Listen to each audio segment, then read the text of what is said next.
देवी सर्वभूतेषु लक्ष्मीरूपेण संस्था नमस्तस्यै नमस्तस्यै नमस्तस्यै नमो नमः। आप सभी भक्तजनों को महालक्ष्मी व्रत की बहुत सारी शुभकामनाएं, जिसे हम गजलक्ष्मी व्रत, हाथी अष्टमी और 16 बच्चनों की 16 बार की कथा, चोल देवी या चिल्ला देवी की कथा के नाम से भी जानते हैं। यह व्रत 14 सितंबर को रखा जाएगा। जान लेते हैं इसकी पूजन विधि।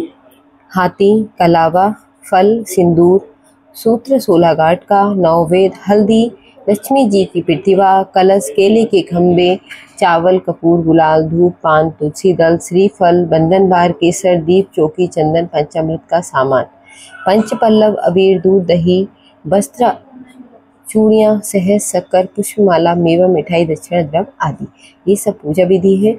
और हमें ऋतुफल में जैसे हम केले हैं जो हम चढ़ाना हमें ज़रूरी होता है, क्योंकि जो गजलक्ष्मी माता होती हैं, जो गजानन महाराज होते हैं, उनको केला प्रिय होता है, इसलिए गजानन जी को केला जरूर चढ़ाए। और सभी सामग्री हमें 16-16 की गिनती में चढ़ानी है। जैसे कि हम 16-17 वगैरह जो बनाते हैं, उन्हें हमें 16-16 में चढ़ाना है। ये दोनों तरह से बनाए जाते हैं, बेसन के और मीठे गुड़ वाले।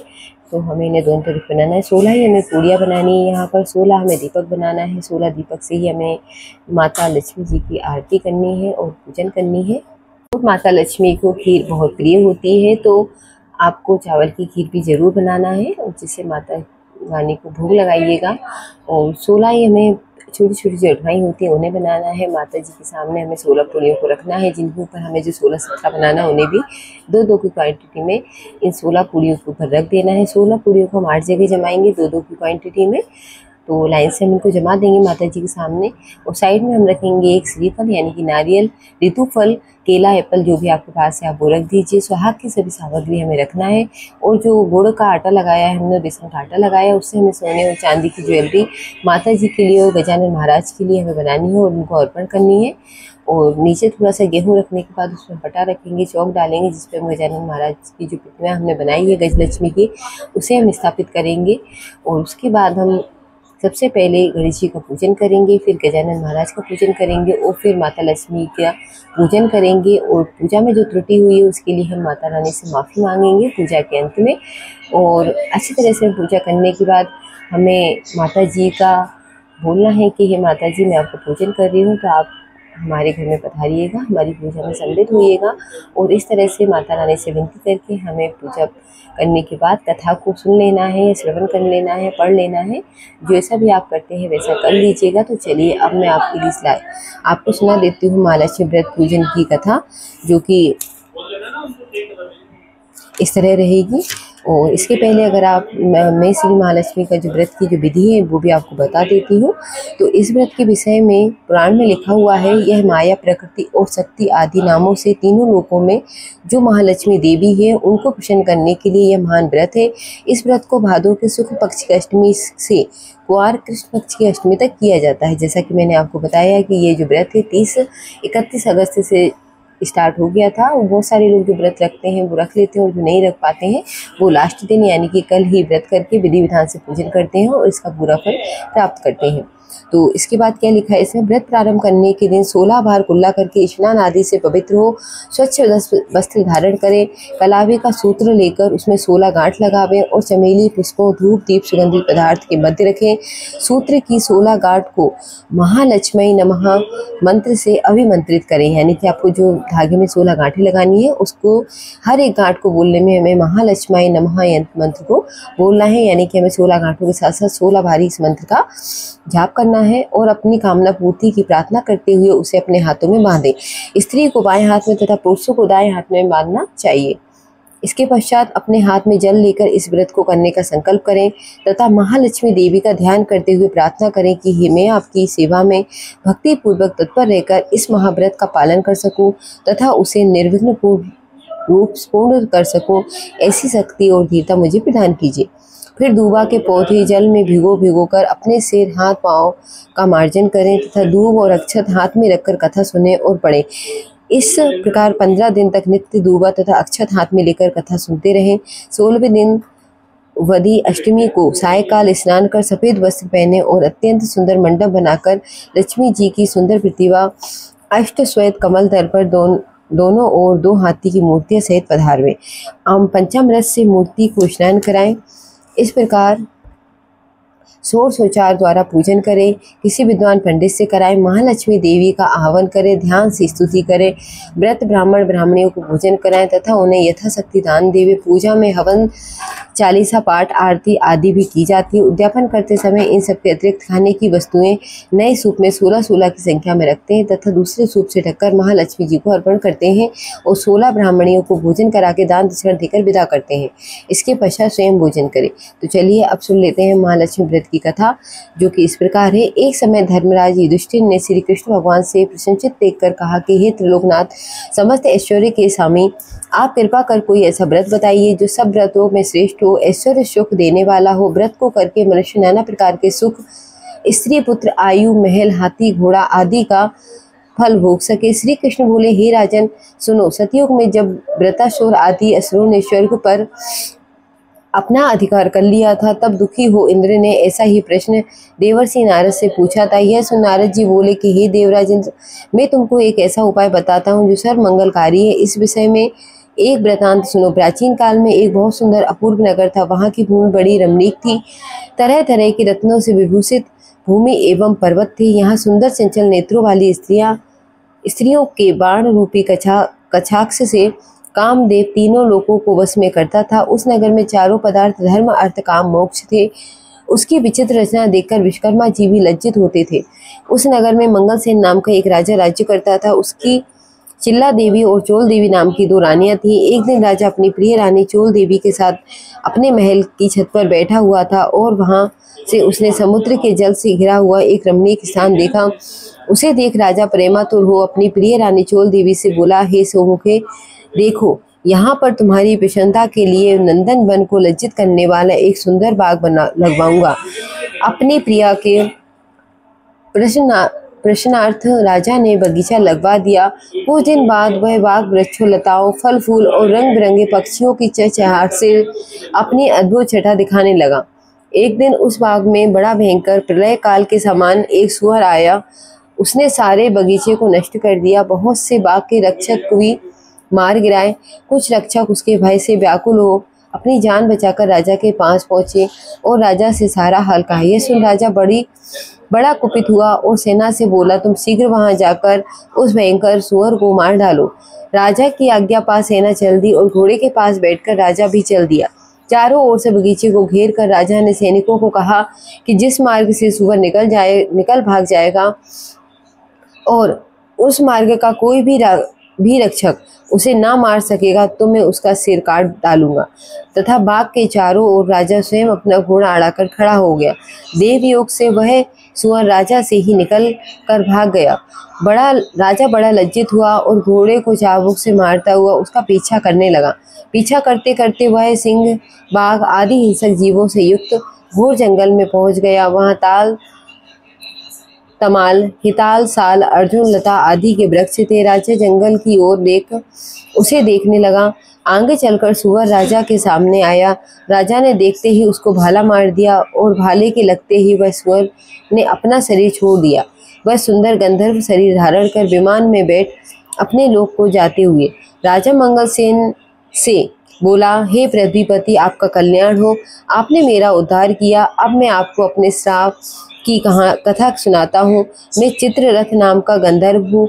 एक बार देव समूह में ब्रह्मा जी बैठे हुए थे कि चंचल पुत्र आदि तालों के साथ में सप्त स्वर में गान कर रहा था कि गाते गाते मेरी ताल बिगड़ गई। इस पर क्रोधित होकर ब्रह्मा जी ने मुझे सुअर होने का श्राप दे दिया।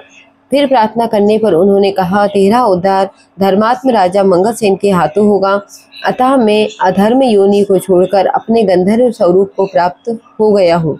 हे राजन, मैं वरदान स्वरूप देवताओं को दुर्लभ चारों फल, धर्म, अर्थ, काम, मोक्ष का दाता एक व्रत बतलाता हूँ।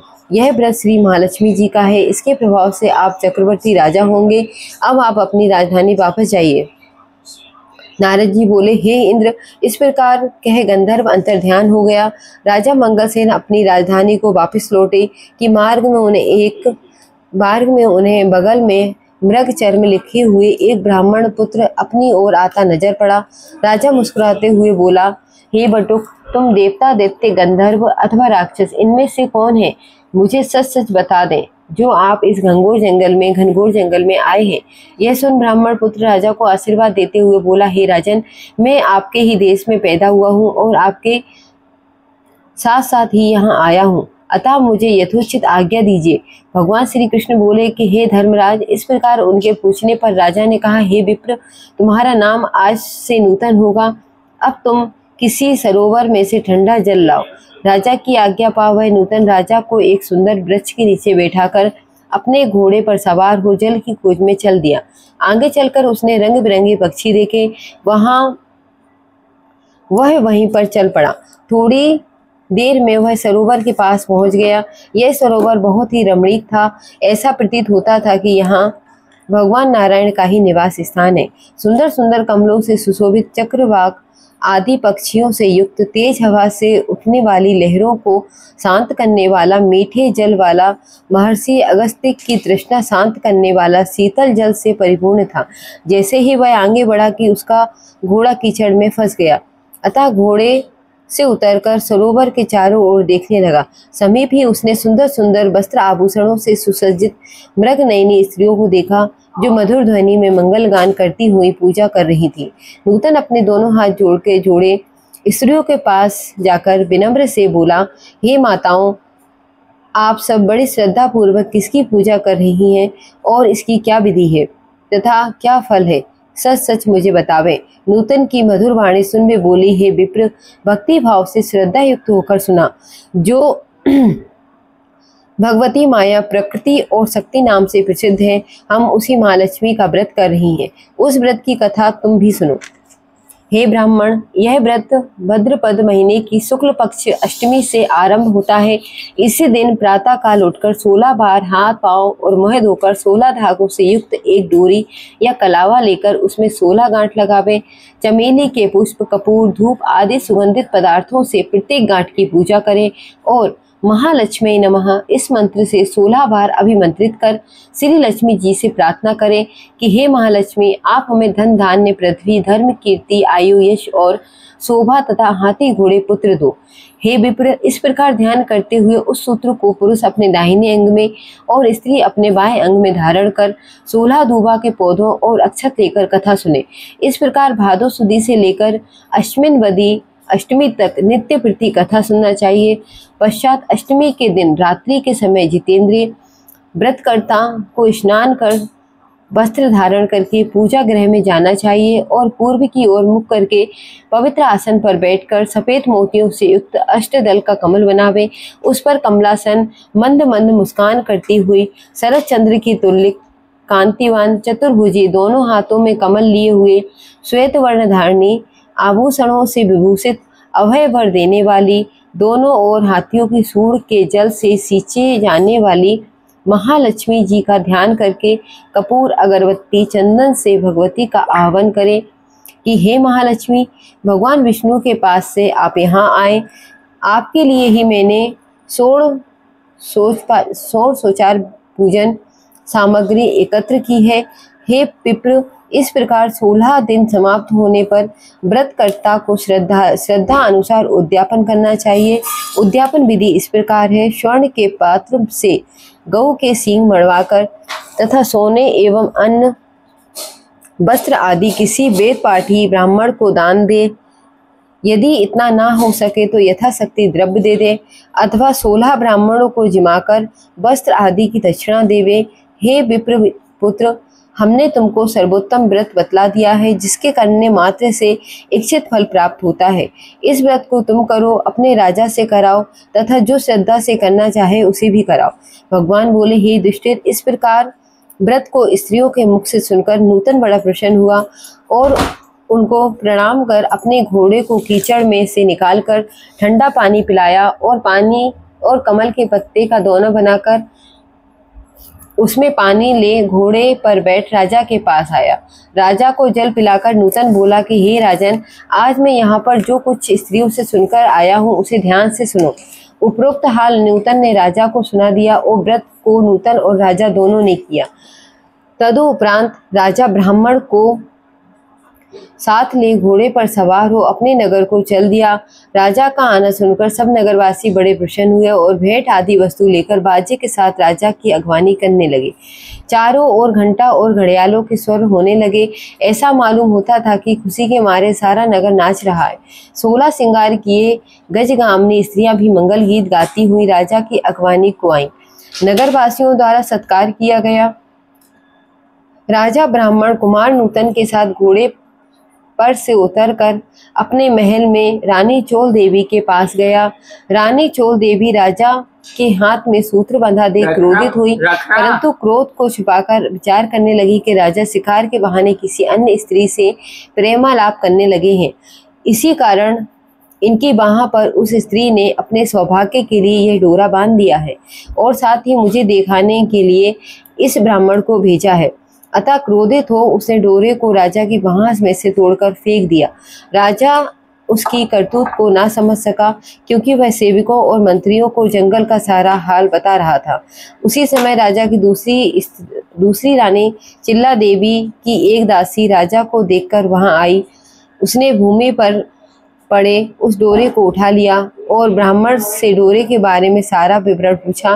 दासी ने सारा विधान जानकर अपनी स्वामिन चिल्ला देवी से जाकर कहा और वह राजा का सूत्र भी दे दिया। रानी ने उसी समय नूतन को बुलावा भेजा और उसके बताए गए व्रत को विधान सहित करने लगी। भगवान बोले कि हे पांडव नंदन युधिष्ठिर, 1 वर्ष बीतने पर लक्ष्मी पूजन की याद आई। राजा ने अपनी बाह में बंधे सूत्र को ना देख अपार चिंता में डूब गया। नूतन ने रानी चोल देवी द्वारा उसे तोड़कर फेंके जाने का सारा हाल राजा को बता दिया।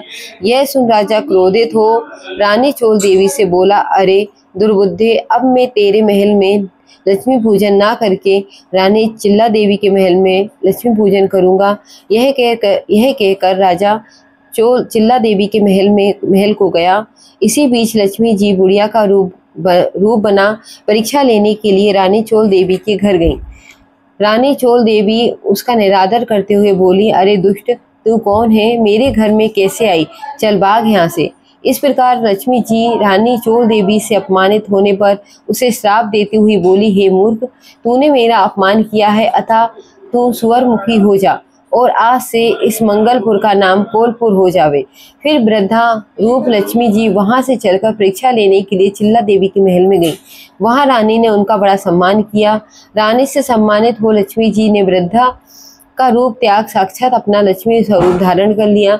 ये देख रानी चिल्ला देवी ने लक्ष्मी जी को प्रणाम कर बड़े प्रेम से नाना प्रकार से उनका पूजन किया। भगवती लक्ष्मी चिल्ला देवी से प्रसन्न हो बोली, हे चिल्ला देवी, मैं तुमसे बहुत प्रसन्न हूँ, मन चाहा वरदान मांग लो। चिल्ला देवी बोली, हे सुरेश्वरी कपलासन अम्बे, जो भी प्राणी इस व्रत को करे और जब तक चंद्र सूर्य आकाश में रहे तब तक आप उसके घर को संपूर्ण ऐश्वर्य और परिपूर्ण रखें, उसके घर में सदैव विराजमान रहें। मेरे पति सहित आपकी ये कथा सारी पृथ्वी पर विख्यात हो। हे धर्मराज, रानी से भगवती लक्ष्मी तथास्तु कहकर अंतर्ध्यान हो गई। पश्चात राजा मंगल ने रानी चिल्ला देवी के साथ बड़ी श्रद्धा से पूजन किया। दुराचारणी रानी चोल देवी ईर्ष्यावश हो रानी चिल्ला देवी के महल में जाने लगी। वहां बैठे पहरेदारों ने उसे अंदर जाने से रोक दिया, क्योंकि लक्ष्मी जी के श्राप के कारण वह सुअर के समान दिख रही थी। रानी दिखलाई नहीं देती थी। तब वह दुखी हो जंगल में महर्षि अंगिरा के पास गई। उसकी यह दशा देखकर मुनि अंगिरा ने अपनी ज्ञान दृष्टि द्वारा उसकी सारी बातें जान ली। तब मुनि ने लक्ष्मी जी के कुपित होने का कारण उससे कहा और स्वयं श्री लक्ष्मी जी से उसके अपराध की क्षमा याचना कर उससे श्री लक्ष्मी जी का व्रत पूजन करवाया। व्रत के प्रभाव से वह रानी पुनः अपने लावण्यमय स्वरूप को प्राप्त कर कीर्ति पाने लगी। तदंतर उसी वन में राजा शिकार खेलने गया। वहां मुनि अंगिरा की कुटी में रूप लावण्य से युक्त उस अनुपम देवी को देखकर राजा मंगल बोला, हे महर्षि, यह अपनी सुंदरता से इस वन को प्रकाशमान करने वाली स्त्री कौन है? इसका कारण मुझसे कहो। राजा की बात सुन महर्षि अंगिरा ने उसकी सारी कथा सुनाकर रानी चोल देवी उसे सौंप दी। राजा प्रसन्नचित्त हो रानी चोल देवी को साथ लेकर अपनी राजधानी आया और रानी चिल्ला देवी सहित पृथ्वी के नाना प्रकार के सुख भोगने लगा। दोनों रानी बड़ी प्रेम से मिलकर राजा की सेवा करने लगी। राजा मंगल पृथ्वी के समस्त सुख भोगकर अंत में स्वर्ग को गया और मंगल नक्षत्र नाम से विख्यात हुआ। नारद जी बोले, हे इंद्र, समस्त व्रतों में श्रेष्ठ श्री महालक्ष्मी जी का व्रत मैंने तुमसे कहा। जो व्यक्ति इस व्रत को करेगा वह धर्म अर्थ काम मोक्ष चारों पदार्थों का भागी होगा।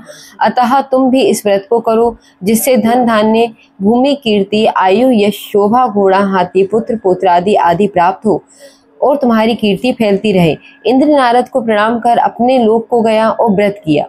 भगवान श्री कृष्ण बोले, हे युधिष्ठिर, नारद जी से देवराज इंद्र द्वारा पूछे गए श्रेष्ठ व्रत को मैंने तुम्हें बता दिया, जो सांसारिक और पौराणिक सुखों को देने वाला है। इति श्री भविष्योत्तरायण श्री महालक्ष्मी व्रत कथा समाप्त।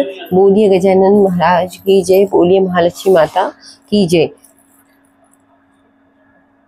इस प्रकार कथा समाप्त होने के बाद महालक्ष्मी जी की आरती करें और आरती करने के बाद 16 चावल और 16 दूध को हाथों में लेकर हमें एक मंत्र को बोलना है, जिससे जो कि इस प्रकार रहेगा। इसे हमें 16 बार बोलना है और 16 बार में एक बार में हमें जो 16 हमने गेहूं के या अक्षत के दाने अपने हाथ में लिए हैं, तो हमें दूबा और अक्षत या दूबा और गेहूं को एक करके हमें माता लक्ष्मी जी को अर्पित करते जाना है, जो कि इस प्रकार रहेगा। ऊंचो सोपुर पाटन गांव, जहाँ के राजा मंगल सेन अमयंती दमयंती रानी ब्रह्मन बरुआ कहे कहानी, 16 बोल की एक कहानी कहे। इसको आपको जरूर बोलना है। इस वचन को हमें 16 बार बोलना है, क्योंकि इसके बिना माता लक्ष्मी की पूजा, गजानन महाराज की पूजा और आज का व्रत पूजा सभी अधूरी है। तो इसे ही बोलने के बाद हमें पूजा का समापन करना है। तो बोलिए गजलक्ष्मी माता की जय, महालक्ष्मी मैया की जय।